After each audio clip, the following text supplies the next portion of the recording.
Today, I will delve just a little into the matter of commemoration of the Holocaust. I was looking at a friend's Twitter page recently when I noticed a photograph. It was a rather affecting monument in Russia called the Mask of Sorrow. It was designed to honor those who lived, suffered, and died inside the extensive Soviet system of Gulag prisons. The Mask of Sorrow was erected in 1996, some 25 years ago. It's around 50 feet high and was designed by a noted artist named Ernst Nevesny, whose family suffered terribly under Stalin. It's a haunting and thought-provoking piece of art. The small faces that seem to trickle out of the eye are reminiscent of the grotesque forms we sometimes see on Gothic buildings. This got me to thinking. It seems impossible for anyone to design such a thing unless they themselves had some connection to the terror that they're commemorating. The stone face, containing still more tortured faces within it, seems a perfectly conceived tribute to the suffering of the political prisoners. Somehow, this Russian monument made me think of other things I had seen throughout my life. One in particular came immediately to mind. When I was younger, I visited Yad Vashem. I don't remember too much about that day. It was a long time ago, but I do recall that there was a brilliant Canadian scholar of German history named Elie Glynn who spoke to our group. Sadly, I read that he died many years back. Anyway, all that remains of that day is a vague memory of Ellie's lecture, but also something else, a sculpture that we saw that day. The image of that piece of art has stuck in my mind from that day to this.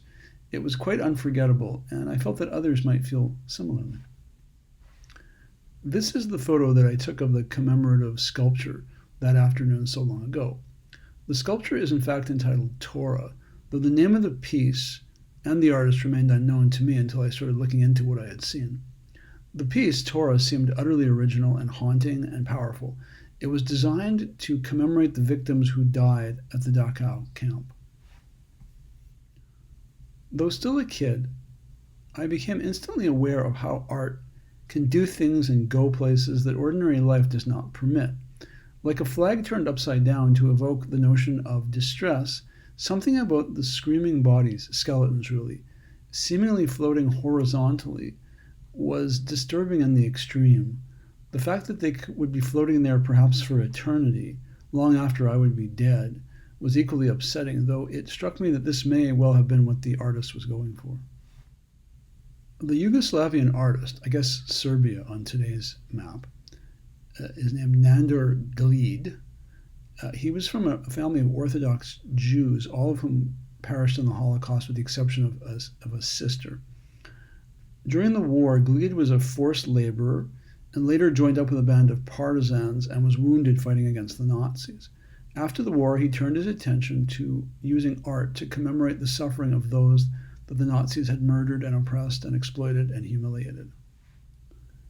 Glid's Torah seemed like the perfect artistic representation of atrocity.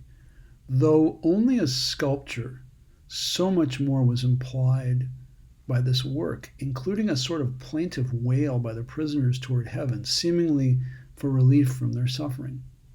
In some ways, it was hard to tell if the prisoners in the sculpture had somehow become entangled in the barbed wire or if they had somehow merged with it, that it had somehow become part of them. That they were crying out in agony or were just crying was incredibly obvious to me. Interestingly, I found that his bronze piece, located at Yad Vashem, was in fact a reproduction of an earlier sculpture that Glid had been responsible for at the Dachau camp. After entering and winning a competition to create a suitable memorial for those who suffered and died at Dachau, his sculpture was officially unveiled in the spring of 1968 on the 23rd anniversary of the liberation of Dachau by the 42nd and 45th Infantry Divisions and the 20th Armored Division of the U.S. Army. At that time, the Americans counted 32,000 prisoners in Dachau.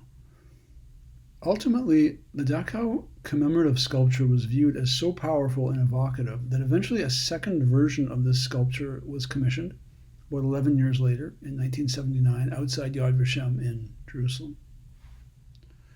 To be sure, Glid's style is unique.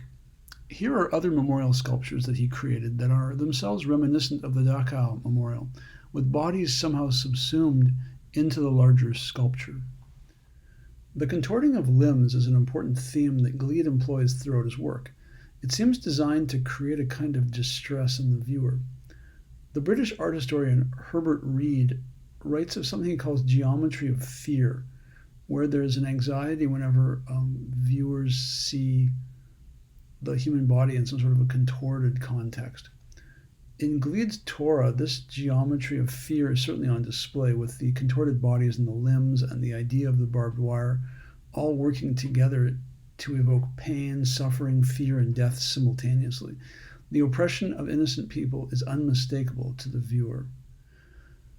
I know many people, especially Serbs, probably know a great deal about the commemorative works of Nandor Gleed, but I didn't know if everyone did, so I thought I would tip my hat to this Dachau Yad Vashem sculpture that entered my brain and a long time ago and seemingly never left.